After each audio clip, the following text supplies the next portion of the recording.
some women feel that they're inadequate. So I'm an advocate to teach them that you are who you meant to be. God didn't make any mistakes. Awesome. Oh my gosh. That is, and I think so many times women get caught up in the situation of not knowing that they have individuality and that they can be who they are, regardless of what for lack of a better term, the stereotypes are out there. Because, and I think we are instilled in that such an early age that it's hard for us to shake it once we get a little older.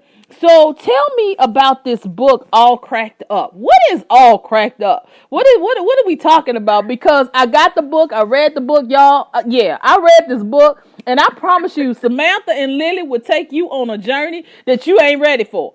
You ain't, and I do mean ain't, because you ain't ready for this, honey. Because tell us about this book. Okay, so the book is an example of what you do not want to do because you don't love yourself. So, a lot of women end up doing crazy things because of some experiences that maybe they happen. So it's about two best friends who are overweight, have low self-esteem, they lack self-love, and because they, started was being bullied as children and it went into adulthood, they never got over the fact that they had the extra weight on them. So they decided to try crack cocaine for 2 months in an attempt to finally lose weight so they can feel good about themselves. And as you all know, everyone knows that crack is not is very addictive. And so it's their story when they tried that crack cocaine, what happens to them. And it's a very suspenseful story. It's a roller coaster ride of emotions. And it's just an example of what I say, what you shouldn't do, because if they loved themselves and loved who they were, despite their circumstances and despite what happened to them when they were younger, then none of this would have happened.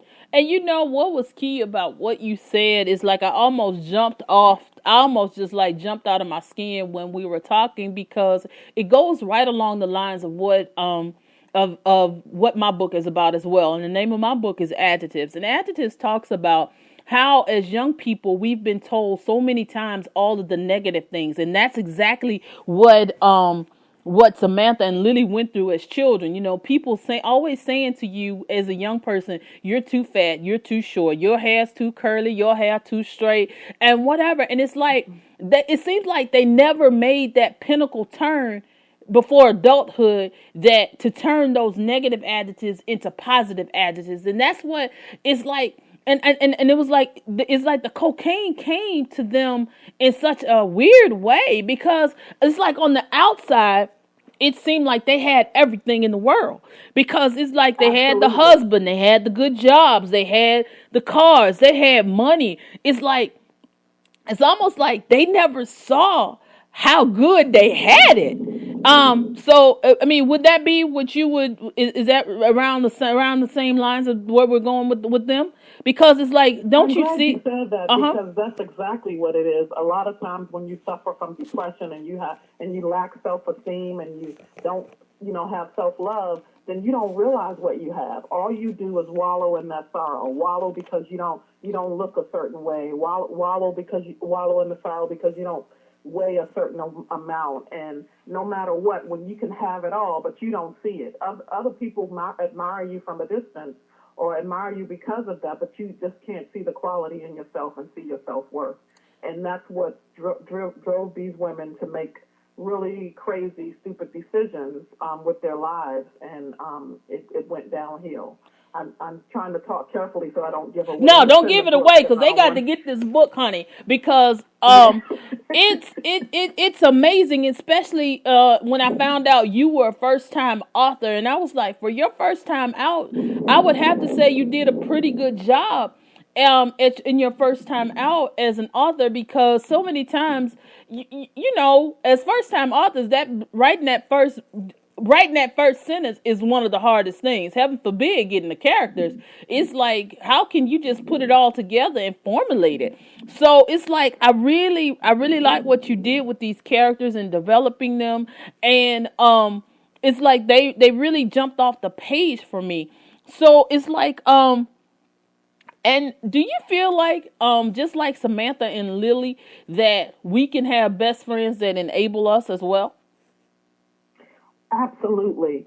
And I really believe that it's hard to find a really best friend. I do think that their friendship was a little toxic, Hmm. only because of, the things that they went through. So they both needed help. They both needed some counseling and some assistance. So they fed off each other.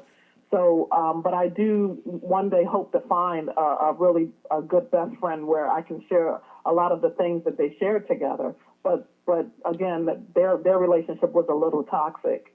Right. And I saw that as well because, and then so many times as women, it's like we find people that would enable us.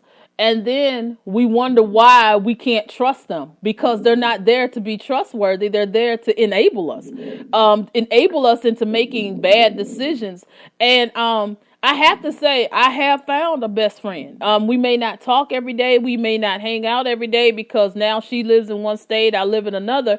But it's like I know I can depend on this particular person to tell me the truth. And it's like Samantha and Lily didn't they told each other the truth only to a certain extent. And that's what I saw with Right. them. And it's like that's why I have to totally agree with you. Their friendship was so toxic that it was like, but they thrived on the toxicity. Is that a word? I think I just made up a The word. toxicity. Yep. Yeah, that's the word. Absolutely. That's the word. It's like they were thriving on that. And it's like, it's like it was just wild. There was a wild on that whole situation. And so it's like, but I really did like some of I like to see their relationships, and it was cool seeing their relationships, especially since they were married, and we saw that they did it. The crazy part about it, they had strong marriages.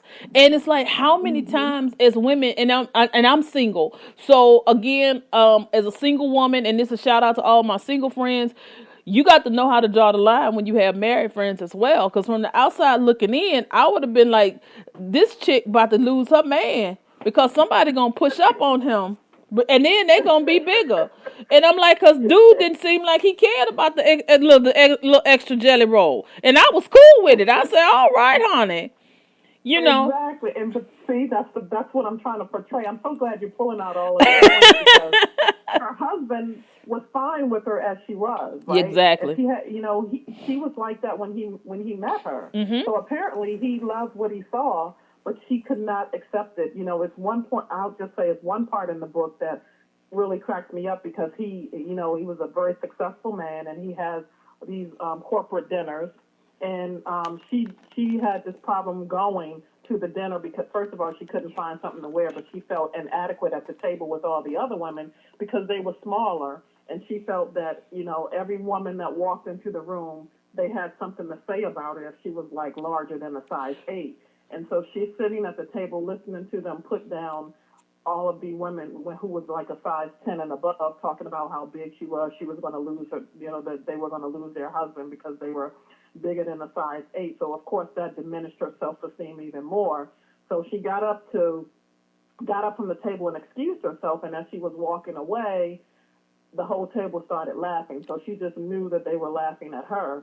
And so that kind of, dinged her self-esteem. That's because she didn't like who she was. And Exactly. any woman who's confident and feels good at who she was wouldn't have paid that any Well, attention. right, because I promise you, if it had been me, I'd have been telling them, I would have straight went in and said, look, baby, you just mad because you can't eat a chicken wing and enjoy it. So it's time for you to move on from this, because I promise you, I'm going to sit here, eat this cold chicken with these hard rolls and this and ice cold butter and go enjoy myself. You sitting over here worried about the wrong thing. And I think so many Right. times it's like, but one part that I really related to is when she said, I got this beautiful dress on and I cannot show my arms. And I promise you, that is like one of my major things in life, because I'm like, oh my God. And it stemmed from somebody in high school talking about, you got grandma arms. I'm like, I don't have grandma arms. But it's like, I was That's so funny motivated. because that's my pet peeve too. I don't show my arms, which is why I put that in the book. Yes, Because yes, I promise because you. I always felt my arms were big, And so anytime if there's a sleeveless dress, I always have some kind of shawl or some kind of jacket over it because I won't go without, I won't go to bare my arms. I'm to the And point so that's now. where that came from. That's why Exactly. there was a piece of me. Right. Honey, I totally got it. Because I was like, I got to the point, maybe we need to be like Alicia Keys. She's going on the no makeup kick. We finna go on the sleeveless kick. Baby, everybody show your arms and be proud of them. Well, you Oh, don't worry. I will. And when I do, I'm probably going to shock everybody. Trust and believe I will. Well, we're going to take a break and we're going to come back with Miss Madison Love. And we're going to take a break and we'll be right back with you. Talk to you and we'll be right back.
And we are back with Conversations with Deborah Franklin on Life Enhancement Radio. I promise you, y'all, we are having a ball here on Life Enhancement Radio. I can't wait for you to continue to join in with us on Wednesdays at 6:30. Yeah, I'm giving you a guiltless plug in the middle of the show because I want you to make sure that you know that this will be the place to be on Wednesdays at 6:30 with Conversations with Deborah Franklin. Because I promise you, our guests are always going to be on fire and on point.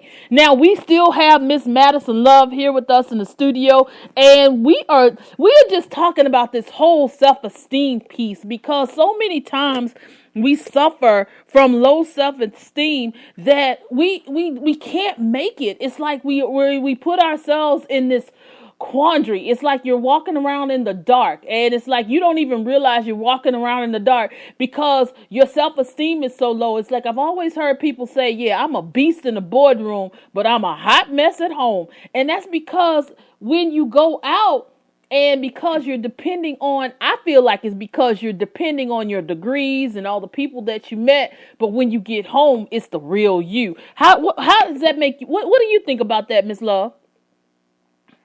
A lot of people hide what they go through, and I also think that that they don't address the issues that they bury. They bury it down.